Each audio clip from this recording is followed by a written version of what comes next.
This is a Pubcast Shot. I'm John Loomer. You may be surprised who converts. Let's go.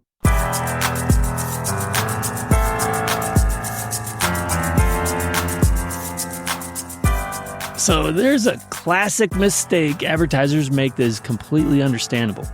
It starts during the planning process of a campaign. So we're thinking about who our product is for, who our customer is, and we want to make sure that Meta knows that too. We assume the delivery algorithm needs help, so we start refining. We sell men's clothes, so there's no need to target women, so we restrict by gender. Our target demographic is men between 35 and 54, so we restrict by age. We want to make sure that Meta doesn't waste any money on people outside of those groups to keep our costs down. And then what happens? Your costs are higher than expected. This is partially because you've limited the audience pool, so your CPM costs go up. But it's also because you aren't even giving Meta a chance to find people outside of those demographic groups. You assume these people won't buy, but you don't know that. The reality is that women may be just as likely to buy clothes for their male partner as a man is to buy for themselves. But you're not giving them a chance to buy it. And even if they don't buy it, it may be a woman who sees your ad and generates initial interest before she passes the information on. Same goes for age. You may see that your target demographic is 35 to 54, but why did you decide on those specific ages? Are 33 and 34 simply too young to appreciate your clothes? Are 55 and 56 too old? You aren't even giving them the opportunity to buy. This also ignores the problem with gift giving. What if someone outside of your target demographic is looking for a shirt for a man in that target age group? They won't see your ad. You may be surprised by who converts. And when you force your assumptions onto ad distribution, you're bound to hurt results. What you don't understand is that Meta wants you to get good results too. If you're optimizing for purchases, Meta's goal is to get you as many purchases or as much value as possible, depending on your goal. Meta will deliver your ads to both men and women and people of all age groups, but it won't be done evenly. The goal is to get you more purchases, so it's unlikely that Meta will waste a high percentage of your budget on groups who simply don't convert. So I encourage you to start with the broadest demographic groups for age and gender, unless you're selling age-restricted goods. If you're selling something that people under a certain age can't legally buy, you need to prevent them from seeing your ads. Of course, this recommendation is mostly for when you're optimizing for a purchase.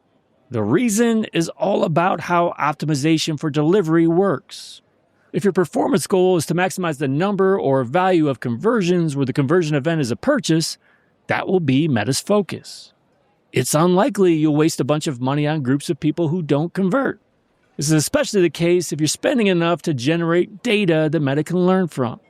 The problem is when optimizing for top-of-funnel actions, especially clicks, post engagement, and video views.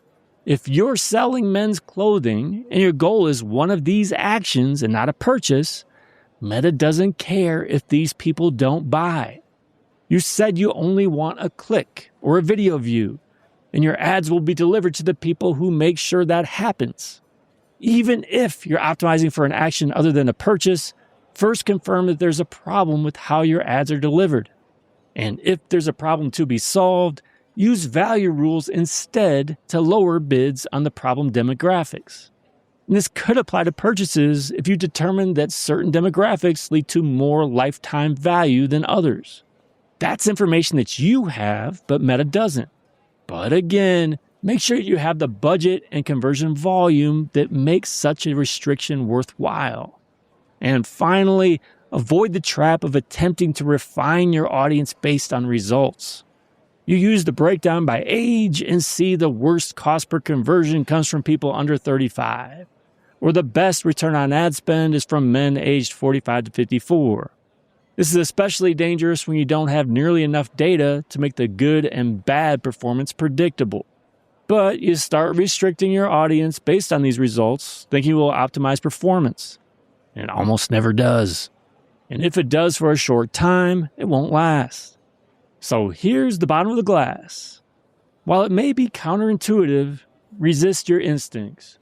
When optimizing for a purchase, you and Meta are on the same page regarding what you want. Let Meta find your customers, and let your ads do the heavy lifting. When you make assumptions about your target demographic, you never give Meta a chance to find anyone who might be outside of it. And even if you're right that a certain age group is your strongest concentration, you're preventing customers from other groups that might surprise you. Resisting this urge to restrict by demographic group is one of the key points in my master brief. Read it at johnloomer.com/master. All right, so before you go, just one final note. Power Hitters Club Elite members get priority access and a deep discount on my one-on-one coaching. I prioritize my members, so they pay significantly less than non-members when they book time with me. As a thank you for listening to the pubcast, you can also get 30% off the Elite membership itself. Go to johnloomer.com/elite and use promo code PUB30. Thanks again for joining me today. Until next time, do awesome things. I'm out.